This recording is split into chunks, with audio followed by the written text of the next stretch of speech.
Namaste. I am Dr. Anchit from Jyoti Vidyapit Women's University. Today we are going to learn about measurement of flexibility.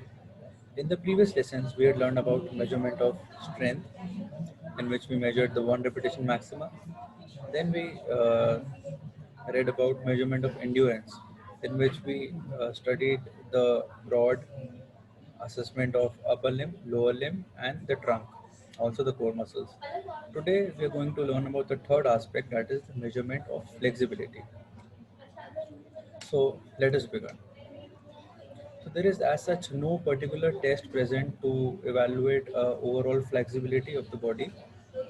It is done through various different small uh, tests, number of tests for each muscle of groups or each muscle.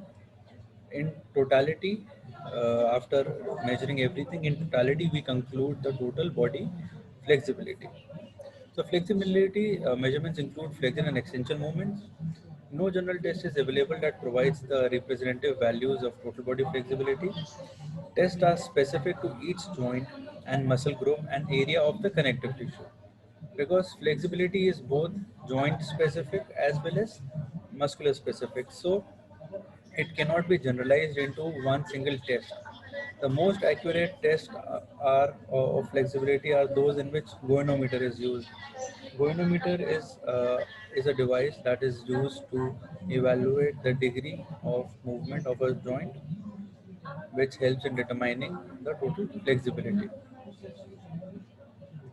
So, the various methods that include for measuring the flexibility of trunk and lower body, one of it is sit and reach test, in which a patient is asked to sit on a bed, and then a therapist asks him to touch his hand. So the therapist moves his hand backwards while the patient reaches to touch. So it is measured in various angles as per the therapist to assess how flexible the patient is while sitting and able to reach and touch the therapist's hand. So it can be measured on VAS, that is a scale of 1 to 10. The therapist can assess how good he is able to reach. We can also divide it into left and right, that with his left hand how good he is able to reach towards the left side and same towards the right side. We have to be aware that the patient shouldn't fall down. In case the patient is at risk of falling, there should be a helper standing behind the patient or the person, just to give him support or prevent him from disbalancing and falling down. Then there is a toe touch test, in which the person is asked to touch the toe while standing as well as while sitting. So both to assess the flexibility of upper limbs, basically the trunk. Then there is stand and reach test, similar to sit and reach. Stand and reach test is there, in which the patient is asked to just stand on its place and not move. So he is asked again to reach to different directions and touch the therapist's hand. Then there is calf muscle flexibility test, in which the patient is asked to stand on the tip of a stair with only toes on the stair and heel outside the stair. Then he is asked to lower himself down, that is dorsiflexion, and then push himself up on the toes, that is plantarflexion, just to see how much he is flexible on the calves.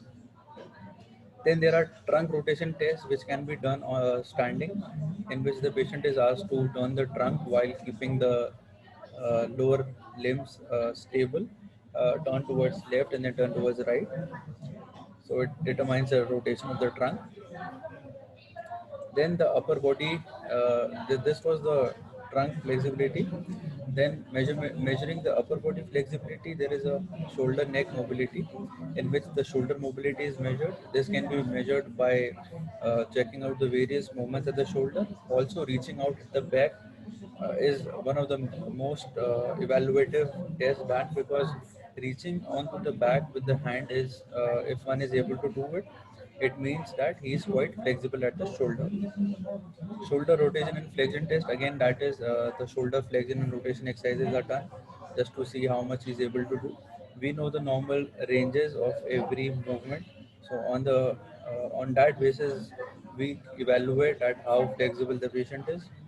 Many times the shoulder is stiff, many times it's periarthritic. So we have to assess the range of motion. The basic in totality movement of the shoulder is circumdection. So there is shoulder circumdictory test also, in which we ask the patient to do the circumdictory motion. If he is able to do it, that means he is quite flexible at the shoulder. Then Apley's shoulder scratch test, in which he is able to bend his hand and reach towards the opposite scapula. Then there are some direct methods. Direct methods measure angular displacement between adjacent segments from an external reference. Flexibility test using a goniometer and a flexometer.